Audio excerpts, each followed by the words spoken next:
I'm fine, and I hope the same from you all. You see, I'm always there with you because I tried those short videos also.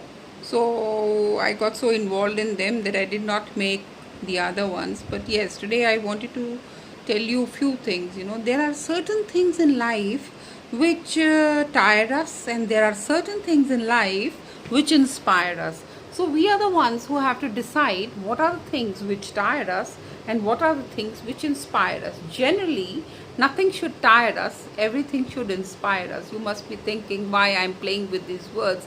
Yeah, because these words play with us, and according to these words, we need to take action. According to our thoughts, we need to take action and to do what we want to do. And I'm sure whatever we want to do, if we decide to do it, there's nothing which we cannot do it, and we would be able to do it if we decide to do it. So this was one part which I was wanting to tell you. Well, a small little clip, a small little story for you all.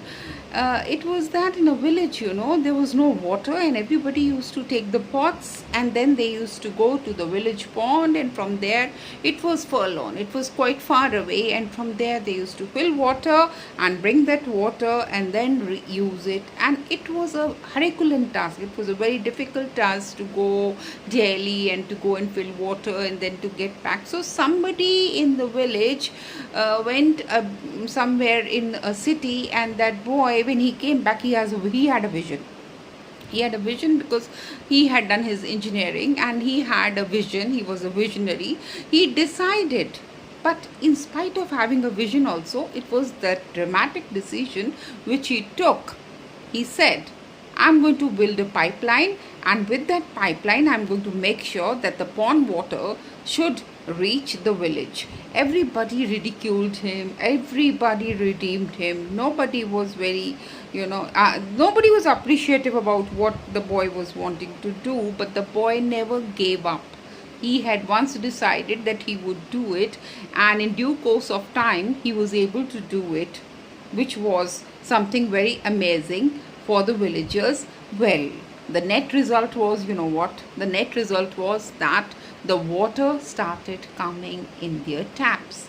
So you see, if you tap the right thing at the right time, with the right enthusiasm, with the right message which you send to yourself, and then initiate it and you do it, well, we can do anything, whatever we want to do it.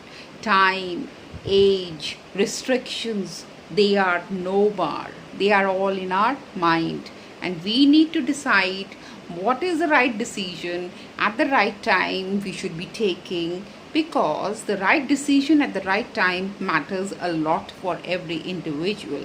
And the same thing goes for learning English. Like I'm speaking to you in English, it didn't come to me in one day. It was days together. It was a constant process. It was progressive. But then I initiated it. When it is like from the womb to the tomb. It is not that you learn from the womb and it would go till your tomb. But then if you decide for yourself, you can learn things, and those things can come handy to you, make you sail through difficult times, turbulent times, and make you feel very happy and contented, because by the end of the day, it is sheer happiness which matters. So this was important. So start learning, start revising, manage all the 4 skills of English. Speak a lot, speak more and more, as much as you can, on any platform, any interaction with anybody and everybody. Just try to speak in English, just try to be with the language, just try to be one with the language. I am sure this is not a very amazing feat. It is just a language, and very appropriately you will able to master it. That was all I wanted to tell you today. Thank you.